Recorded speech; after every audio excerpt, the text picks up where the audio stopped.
Dans l'assemblée des saints, assoiffé je me tiens, que ton onction descende sur moi. Conscient que mon destin est dans le creux de ta main, que ton onction descende sur moi. Je suis disposé, assoiffé, que ton onction descende sur moi. Je suis disposé, assoiffé, que ton onction descende sur moi.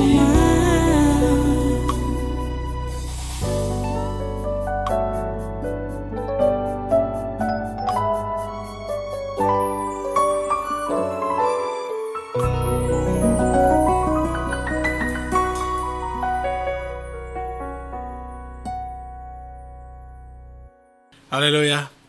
Donc voilà, tu restes debout et tu prends ta Bible. Nous allons maintenant passer à la lecture du passage qui va nous conduire à l'enseignement du jour.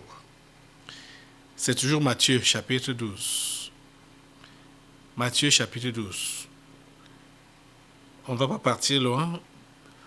On lit les deux derniers versets de notre lecture, de notre texte, versets 29 et 30. Matthieu 12. Ou comment quelqu'un peut-il entrer dans la maison d'un homme fort et piller ses biens sans avoir auparavant lié cet homme fort? Alors seulement il pillera sa maison. Celui qui n'est pas avec moi est contre moi, et celui qui n'assemble pas avec moi disperse. Prions le Seigneur. Dieu Tout Saint, merci pour ta parole que tu nous donnes encore en ce jour et durant tous ces moments que nous avons passés ou que nous passons dans ta présence. Nous te prions, Père Saint, pour que tu puisses exercer nos oreilles du cœur, à entendre et exercer notre cœur, à comprendre et à mettre en pratique ta parole que tu nous enseignes. Oh Dieu, s'il te plaît, fais-le. Nous voici arrivés au 4e jour de ce séminaire du mois d'octobre. Nous comptons vraiment au changement. Seigneur, produire des changements significatifs dans des vies et permet que ces hommes forts soient définitivement abattus dans ces précieuses vies. À toi toute la gloire et tous les honneurs. Au nom puissant de Jésus, nous avons prié. Amen. Voilà, prenez place dans sa sainte présence et soyez tous les bienvenus à ce conquête du surnaturel de ce dimanche.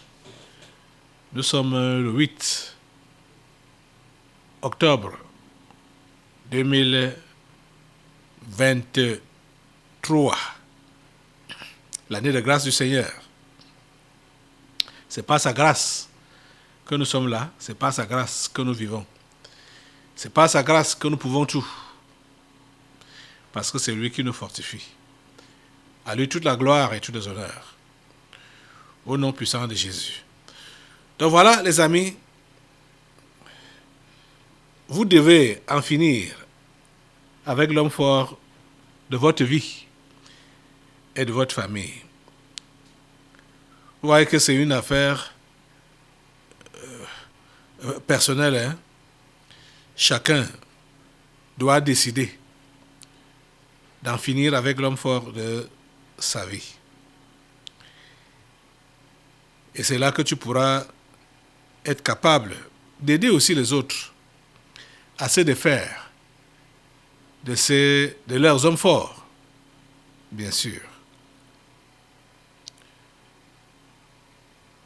Jésus a dit que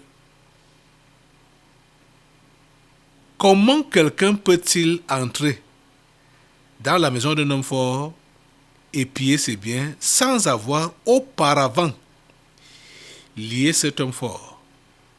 alors seulement il pillera sa maison. L'homme fort de ta vie doit être immobilisé auparavant, avant de piller ses biens, avant de le dépouiller. Il doit être lié auparavant. Il faut que tu puisses l'identifier avant de le défaire ou de le mettre hors d'état de nuire. Et pendant ce séminaire, le Saint-Esprit nous a aidés à identifier l'homme fort. Même si tu avais des doutes, du moins, ou des hésitations, où tu étais dans la confusion, ne sachant pas très bien quel peut être l'homme fort de ta vie, il suffit seulement que tu vois les attraits du monde dans ta vie. Directement, tu verras sa tête, tu verras ses yeux, tu verras même sa queue. Parce que il s'assimile aux attraits du monde. L'homme fort, il s'assimile aux attraits du monde. Donc, la mondanité, dès que ça te guette, dès que ça te tente, ce que ça te montre, et tu es attiré par ça, accroché par ça, comprends que c'est ça qui devient l'homme fort de ta vie. Il faut donc t'en débarrasser. Qu'est-ce que le monde te propose? Qu'est-ce qu'il t'a proposé dans le passé? Ou qu'est-ce qu'il te propose à l'heure actuelle? Vous savez, l'histoire est bizarre, hein? De voir comment les uns et les autres acceptent les propositions du monde. Le monde propose la gloire. Le monde propose l'argent, la richesse. Le monde propose la célébrité. Le monde propose les honneurs. Vous savez, ce sont des grandes choses que le monde propose, hein? Et toutes ces choses-là, si tu y mets ton cœur, ça devient l'homme fort de ta vie. Le monde propose le sexe, les alcools. Ça propose des compagnies, bien sûr des mauvaises compagnies. Vous pouvez aller de boîte de nuit en boîte de nuit, de bar en bar, de restaurant en restaurant. Ça, c'est les hommes forts, les différents hommes forts qui opèrent dans ces domaines-là. Tu verras donc que quand tu es addicté déjà par ces choses-là, même après, ce n'est pas évident pour toi de te laisser convaincre facilement par l'évangile. Puisque l'évangile te demande la simplicité. L'évangile te demande l'humilité, l'abaissement. Mais ce n'est pas ça que le monde te propose. Le monde te propose l'élévation, les honneurs, la classe. Voilà ce que le monde propose. J'aimerais que nous puissions encore lire ce que Jean nous dit dans sa lettre, la première lettre, chapitre 2, 1 Jean chapitre 2, verset 15, qui dit ceci: N'aimez point le monde, ni les choses qui sont dans le monde. Si quelqu'un aime le monde, l'amour du Père n'est point en lui. N'aimez point le monde, ni les choses qui sont dans le monde. Si quelqu'un aime le monde, l'amour du Père n'est point en lui, nous dit la Bible, clairement. Le monde aime la grandeur. Le monde aime la célébrité. Le monde aime le faste. Verset 16 dit, « Car tout ce qui est dans le monde, la convoitise de la chair, la convoitise des yeux et l'orgueil de la vie, ne vient point du Père, mais vient du monde. » Vous voyez? L'élévation, la vantardise, l'orgueil de la vie. Voilà le monde. Voilà ce que ça fait. Voilà tout ce qui est dans le monde. La convoitise de la chair, satisfaire la chair. Pas le manger et le boire. Pas le sexe. Satisfaire la chair. La convoitise de la chair. La convoitise des yeux. Ce que les yeux voient. Et convoitent, admirent. Ce qui attire les yeux, la brillance, ça ne vient pas du Père, ça vient du monde. Mais il faut écouter le verset 17 qui dit, « Et le monde passe et sa convoitise aussi. » Le monde passe et sa convoitise aussi. Mais celui qui fait la volonté de Dieu demeure éternellement.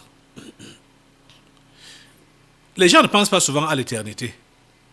Cher ami, tu dois penser à l'éternité. Si tu es attiré par le monde, si tu aimes le monde, il faut comprendre que tu vas passer avec lui. Tu aimes le Père, tu seras privé des choses du monde, ça c'est vrai. Mais ça vaut la peine. Parce que c'est pour un temps. La privation là, c'est pour un temps. Les manques que tu pourras avoir même, c'est pour un temps. Et en réalité, étant en Jésus, il ne te manque rien. Il ne te manque rien. C'est juste parce que tu vas te comparer avec les autres. Et tu te compares avec qui? Avec les mondains. Et laisse-moi te dire encore que la plupart des gens que vous voyez sur la terre, à côté de vous, dans votre salle de classe, au marché, au bureau, partout là, la majorité ne sont pas des humains simples comme toi. Et c'est eux que tu envies ou que tu convoites. Le style de vie qu'ils ont, c'est ça qu'ils te proposent. Et c'est ça que tu aimerais aussi avoir, ce style de vie-là. C'est pourquoi tu vas t'égarer. Parce que eux, ils sont venus en mission auprès de toi. Toi, tu oublies ça. Tu ignores ça. Que c'est pour toi qui sont là, donc pour te séduire. Tu n'as pas besoin de les admirer, de les regarder, de les envier, de vouloir être comme eux ou de vouloir faire comme eux. Tu n'as pas besoin de le faire. Tu as une vie différente. Toi, en tant qu'enfant de Dieu, tu dois honorer ton Père, honorer ton Dieu par ta vie. Tu comprends ça? Tu dois honorer ton Dieu par ta vie. C'est bizarre comme Dieu fait les choses. Parce que dans toutes les familles, il y a des hommes forts. Mais Dieu a aussi fait à ce que dans toutes les familles, il y ait ses élus. Ces élus sont dans toutes les familles où il y a les hommes forts, où il y a les sorciers, les revenants, les réincarnés. C'est bizarre. Mais Dieu l'a fait ainsi pour nous montrer combien il est fort. C'est Dieu qui est le plus fort. Tu comprends? Donc, ne t'en fais pas. Donc, dans la société, ne pense pas que, pendant que nous sommes encore ici sur la terre, ne pense pas que tu vas seulement rencontrer les anges. Donc, comme je l'ai dit là tout à l'heure, que la plupart des gens qui t'entourent ne sont pas des vrais humains, ne sont pas des simples humains. C'est vrai. Bon, certains peuvent être choqués. Et surtout quand ils pensent à ses camarades ou à ses amis, ou soi-disant amis, à ses connaissances-là, pour dire, mais celui-là, il est gentil. Celle-là, elle est gentille. Comment le pasteur peut dire que ce n'est pas un humain? Ok. Présente-lui alors l'évangile. Présente-lui Jésus-Christ. Et tu verras la réaction. Tu verras la réaction. Elle va te dire tout. La réaction de celui-là que tu apprécies ou de celle-là que tu apprécies. Tu verras que c'est un démon qui habite dans ce corps-là. Parce qu'il va s'opposer et rejeter avec la dernière énergie ce que tu lui proposes comme évangile. Donc, comme Jésus. Il va ou elle va rejeter ça avec la dernière énergie. Je dis la pure vérité. Ça va te surprendre. Mais c'est ça. Et il ne passe même par 4 chemins pour te dévoiler leur identité. Mais c'est toi qui fais un peu... tu es un peu timide là pour ne pas dire qui tu es. Donner ton identité, que tu es enfant de Dieu. Mais eux, ils vont te dire ouvertement, clairement, et refuser avec la dernière énergie ton Jésus. C'est là que tu comprendras que ce n'était pas une fille simple ou un garçon simple. Tu comprends? Nous vivons avec des anges déchus ici sur la terre, les réincarnés. Ils sont les plus nombreux sur cette terre. Je vous assure. Donc, ne les suivez pas. Ne les suivez pas. N'aimez point le monde, ni les choses qui sont dans le monde. Vous voyez, Dieu a fait, comme je dis là, que dans une famille, Jésus l'a même dit clairement que dans une famille, 2 vont se soulever contre 3, ou 3 vont se soulever contre 2.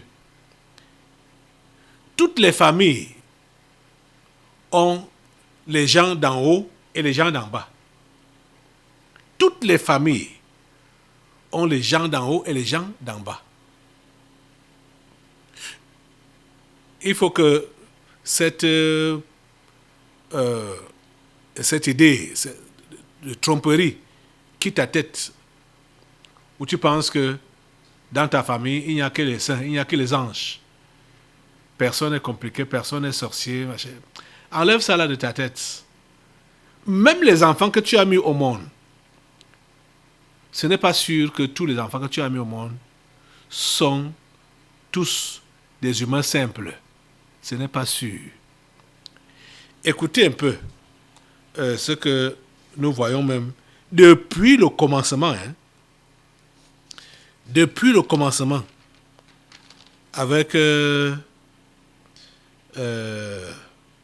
la première famille. La première famille. Adam et Ève. Adam et Ève. 1 Jean au chapitre 3. 1 Jean chapitre 3. À partir du verset 11. Voici ce que nous lisons. Car ce qui a été annoncé et ce que vous avez entendu dès le commencement, c'est que nous devons nous aimer les uns les autres et ne pas ressembler à Caïn qui était du malin. Vous comprenez? Et ne pas ressembler. C'était la première famille le fils aîné était du malin, était du diable. C'est comme ça dans chaque famille. Il y a ceux qui sont du diable, il y a ceux qui sont de Dieu. Et n'en parlons pas de la société. Donc, dans la société, ils sont donc versés comme ça, là. Versés. Les enfants du diable et les enfants de Dieu. Écoutez très bien. Verset 12 qui dit, et ne pas ressembler à Caïn, qui était du malin, et qui tua son frère. Et pourquoi le tua-t-il? Parce que ses œuvres étaient mauvaises et que celles de son frère étaient justes. J'aimerais juste que vous puissiez retenir que Caïn était du malin. Caïn était du diable. Pourtant, à l'époque, la famille n'avait que 4 membres. Le père, la mère, le fils aîné et son cadet. Et déjà dans cette famille-là de 4 personnes, il y avait déjà un enfant du diable qui s'appelait Caïn. Est-ce que vous comprenez ça? C'est terrible, hein? C'est terrible. Et on voit, Abel était de Dieu, Caïn était du diable. Et chaque enfant, on voit sa nature au travers de son comportement. Caïn n'avait pas d'amour. C'est pour cela qu'il a tué son frère. L'amour est de Dieu et Dieu est amour. Donc, quand tu n'as pas un cœur d'amour, tu as un cœur du diable. Tu es du diable. Tu es du malin. Tu comprends ça? Directement. Il n'y a même pas à discuter de midi à 14h. Ceux qui n'ont pas le cœur d'amour sont les enfants du diable. Directement.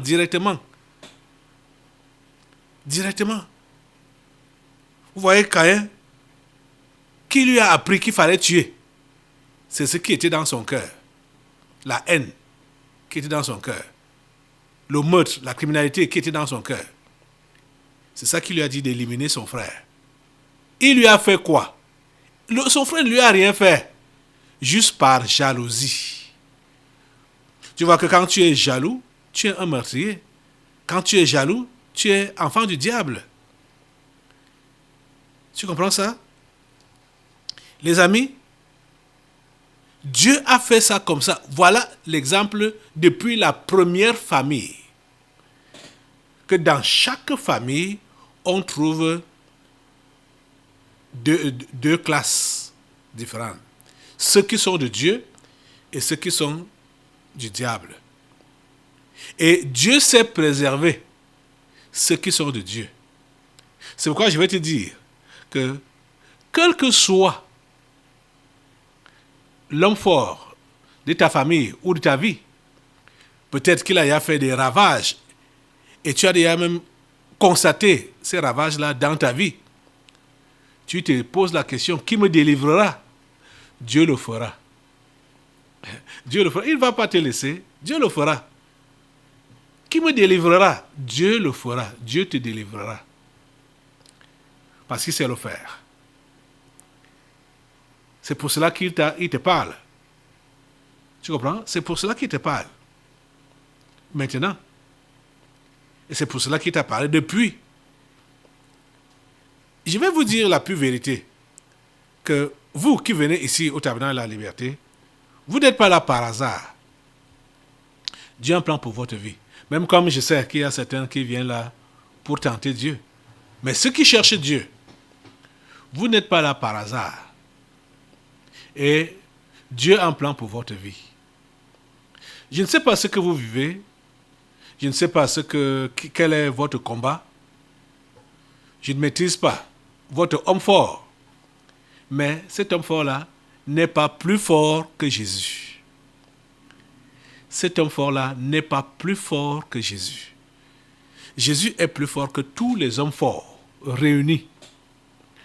Jésus est plus fort que tous les hommes forts rassemblés. J'ai dit tous vos hommes forts rassemblés. Jésus est plus fort que eux. Et Jésus a promis la délivrance totale à tous ceux-là qui se confient en lui. Tous ceux-là qui croient en lui.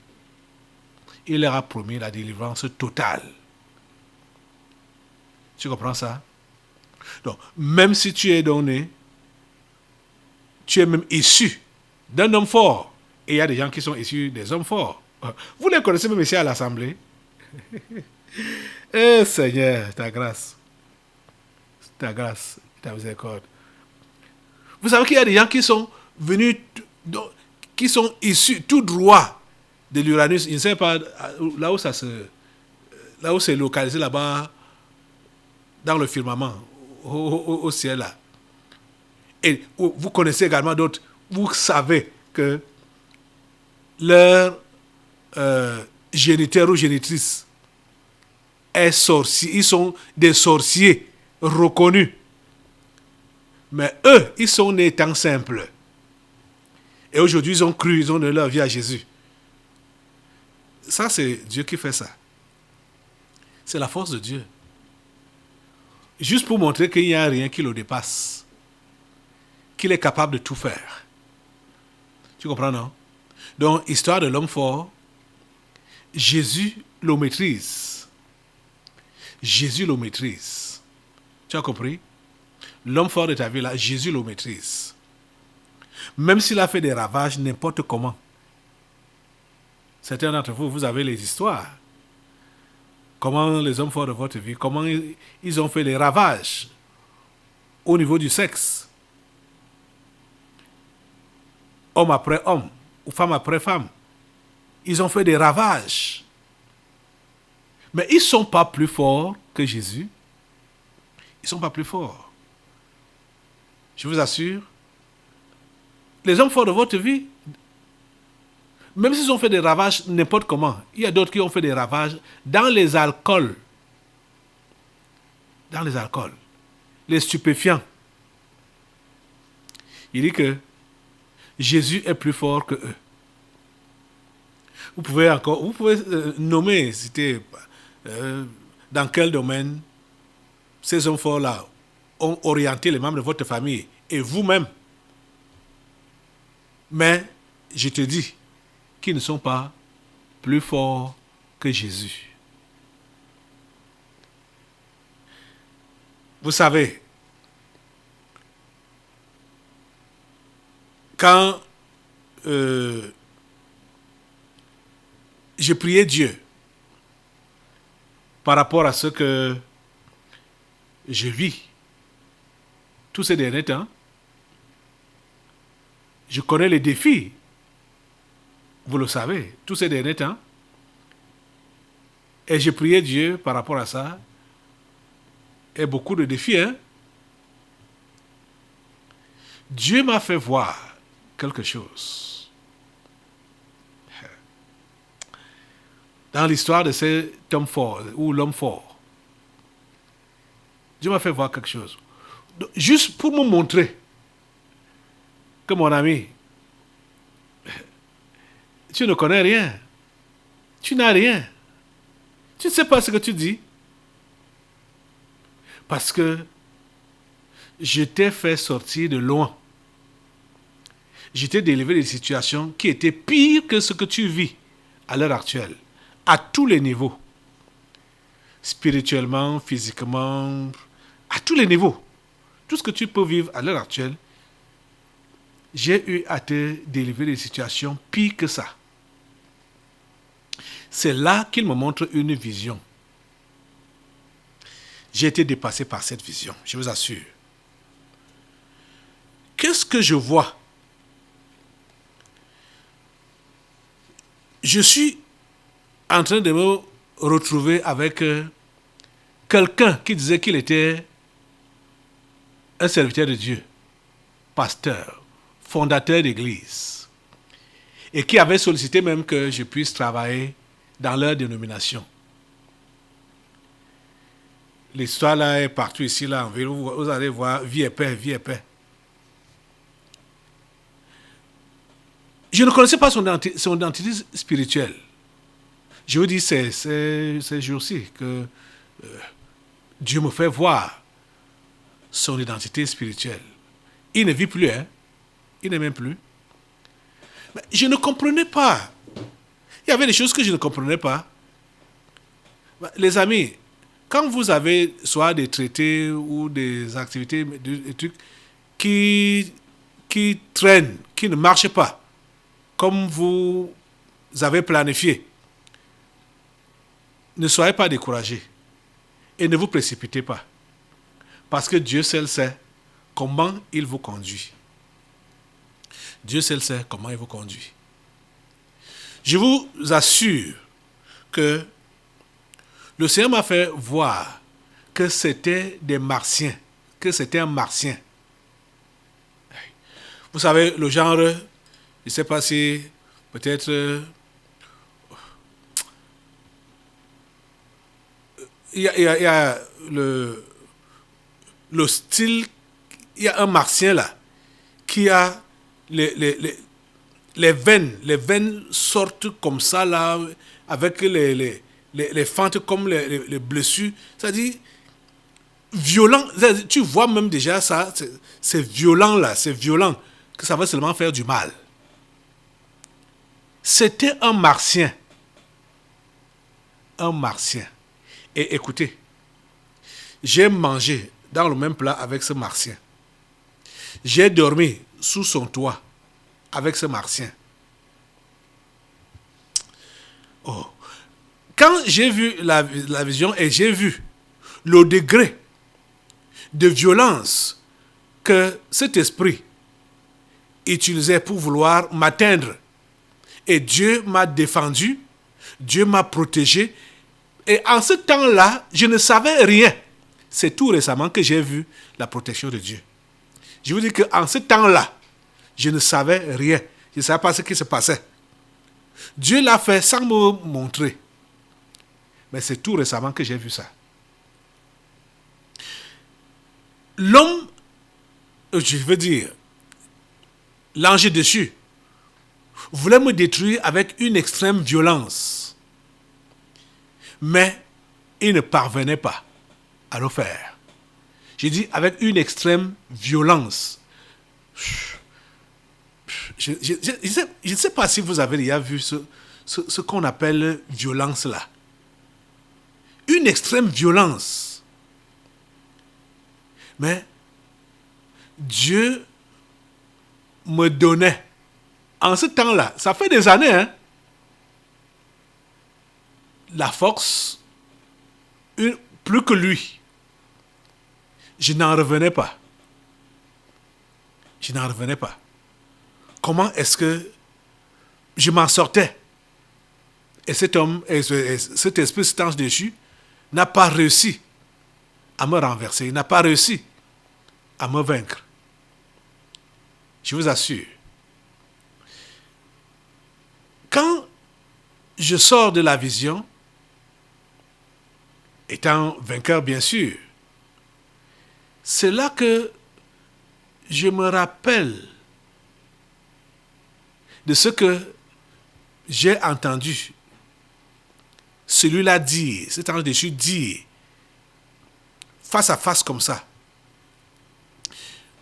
Puisque j'avais remarqué que il aimait regarder les films d'horreur et les films de violence, de guerre. Je lui ai demandé pourquoi il faisait ça. Il m'a dit, face à face, je vous dis qu'il disait qu'il est pasteur, hein, fondateur d'église. Il m'a dit qu'il aime voir le sang couler.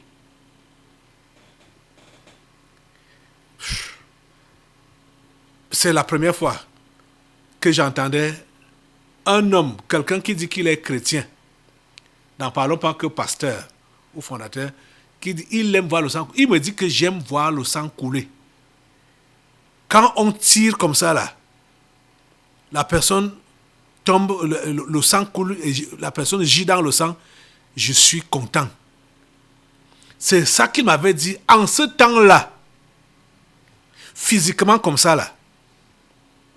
J'étais dépassé. Qu'il aime voir le sang couler. Et il était fondateur d'église. Les amis, Nous avons les choses ici dehors. Hein. Nous avons les choses ici dehors. Vous allez voir les plaques un peu partout, là, vie épais, vie épais, vie épais. C'est là que Dieu m'a fait comprendre que c'est un martien direct avec toute sa délégation. Femme, enfant, beau-frère, machin, tout, petit-fils, machin, tout ça là. C'est une marmaille d'ange déchu. Vous comprenez? Et je vous dis donc que j'ai dormi sous le toit avec cet ange déchu là. J'ai mangé dans le même plat avec lui. Il y avait même eu une scène un jour. C'était un milieu compliqué, difficile, que je n'ai jamais vu. Je n'ai jamais vu les gens de cette qualité-là.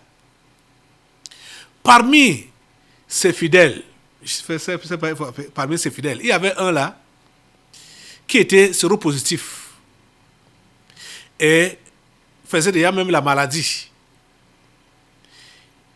Il y avait des blessures dans la bouche, hein, les blessures dans la bouche comme ça, partout là. On déjeunait un matin comme ça, avec la bouillie, les beignets qui étaient dans un bol, un grand bol, une assiette qu'on mangeait. Son fidèle là, qui était séropositif, et savait qu'il est séropositif. Puis sa femme était même en train de le fuir parce qu'il était séropositif. Ce monsieur croquait les beignets. Il croque un beignet. Il remet dans le plat parmi les beignets qui sont là. Donc, volontairement, il voulait transmettre le VIH-Sida à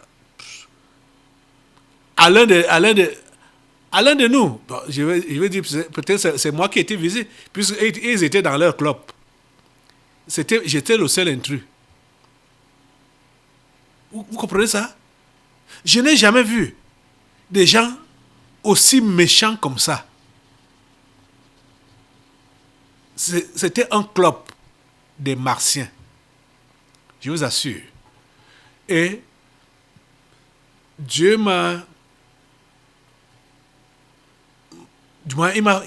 il m'a délivré de ce milieu-là sans que je le sache.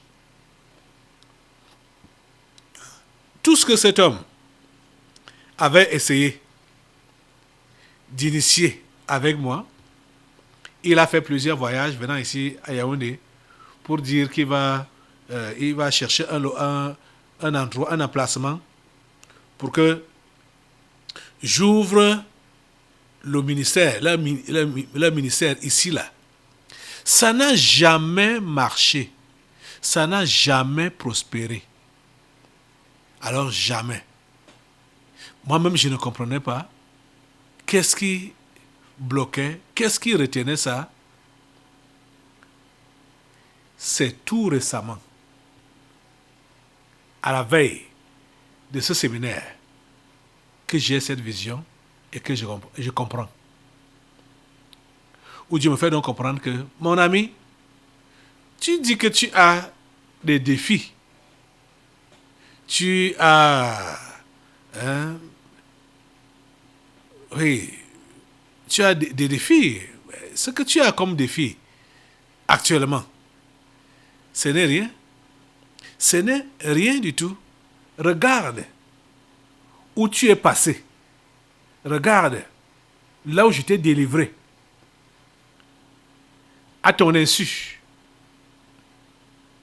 Il faut comprendre que si tu as été délivré de ces gens à ton insu, il n'y a rien qui me dépasse de te délivrer ou de t'en délivrer. Rien. Il n'y a pas une situation qui me dépasse. Vous comprenez? Je voudrais interpeller chacun d'entre vous. Vous ne savez pas. Peut-être certains d'entre vous, vous êtes aussi passés au milieu des loups, au milieu des vipères. Mais vous êtes sortis et indemne. Vous n'avez pas été égratigné. Mais vous n'avez pas su ce qui était autour de vous comme danger ou ce qui était devant vous comme danger. Vous n'avez pas su. Et Dieu seul savait, a su comment il vous a fait sortir de là. Je vais vous dire la pure vérité. Ça là, ce n'est pas mon témoignage seul.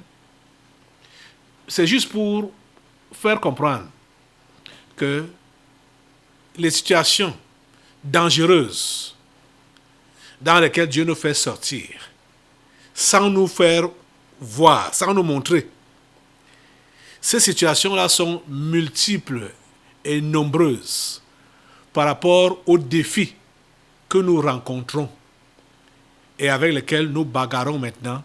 Et certains sont déjà au bord même du découragement, au bord de l'abandon, sans savoir que Dieu a eu à les délivrer des situations pires que ceux qui sont en train de vivre à l'heure actuelle.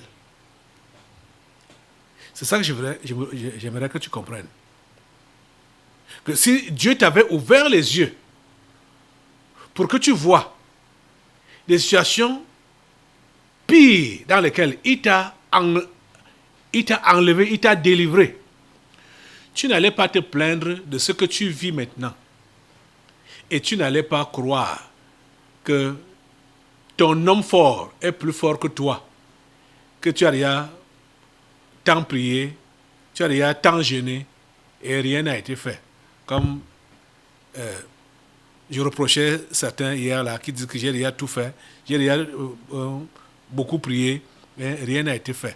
C'est un mensonge. Et tu accuses Dieu pour rien. Tu accuses Dieu pour rien.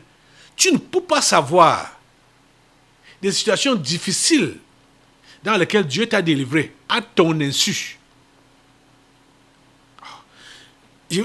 Ça dit, c'est... il n'y a pas les mots pour que je vous explique la violence que ces anges déchus, au milieu desquels j'ai été, la violence qu'ils ont utilisée pour vouloir m'éteindre à mon insu. Et Dieu m'a préservé. C'est difficile de vous expliquer cela. C'est difficile. Parce que je ne sais pas comment on peut expliquer. C'était une scène. Et c'était un combat. Que ce soit au niveau des yeux, au niveau de leur attitude, au niveau de tout, au niveau même des coups qu'ils lançaient, ou des flèches qu'ils lançaient, tout ça là, tu voyais une extrême violence pour me détruire. Mais Dieu m'a préservé. Il m'a préservé. Et il me dit, ça là, ce que tu vis donc actuellement, ce par quoi tu passes actuellement, c'est petit. Je te montre juste cette petite scène pour que tu comprennes que tu es souvent sorti de très loin, mais sans le savoir. Et c'est le cas pour plusieurs parmi vous là.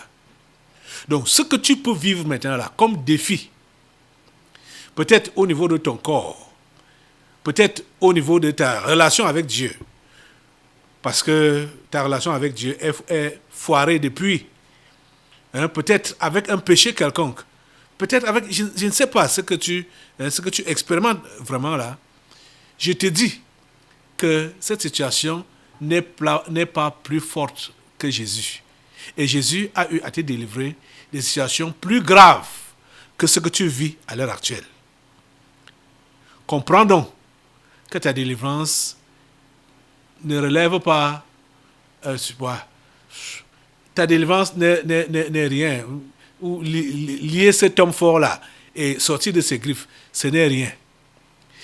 Si seulement tu comprends que tu dois collaborer avec Jésus, tu dois être dans sa compagnie. Comme il a dit ici, que celui qui n'est pas avec moi est contre moi. Tu dois seulement comprendre que tu dois être avec Jésus. Tu dois seulement comprendre que tu dois être avec lui. Et être avec lui, c'est être d'accord avec son enseignement, avec sa parole. C'est tout. C'est tout. Celui qui n'est pas avec moi est contre moi. Engage-toi seulement à être avec Jésus pour ne pas lutter contre lui.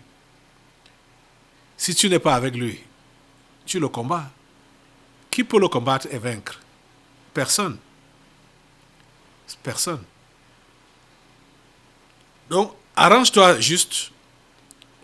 Range-toi du côté de Jésus aujourd'hui et décide-toi de lui obéir, de mettre en pratique sa parole.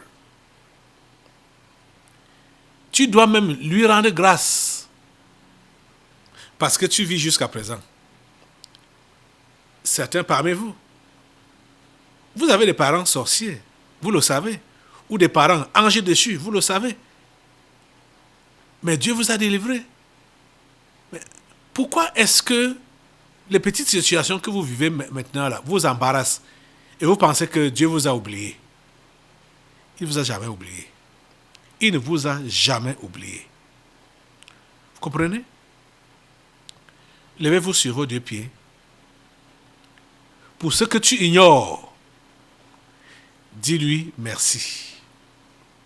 Il dit pour ce que tu ignores, comme délivrance, comme libération, comme grâce qu'il a eu à t'accorder, dis-lui merci. Il a eu à te délivrer des situations difficiles, pénibles, que tu ne connais pas. Mais il l'a fait, à ton insu.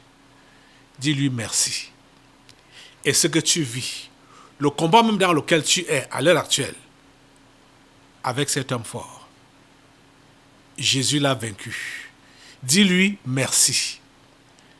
Parce que ta délivrance est assurée. Merci Seigneur pour tout ce que tu as fait pour tes enfants. Merci pour ces délivrances. Au nom puissant de Jésus. Amen. Assois-toi. Nous allons maintenant passer aux délivrances prophétiques. Dans l'assemblée des saints, assoiffé je me tiens, que ton onction descende sur moi. Conscient que mon destin est dans le creux de ta main, que ton onction descende sur moi. Je suis disposé, assoiffé, que ton onction descende sur moi. Je suis disposé, assoiffé, que ton onction descende sur moi.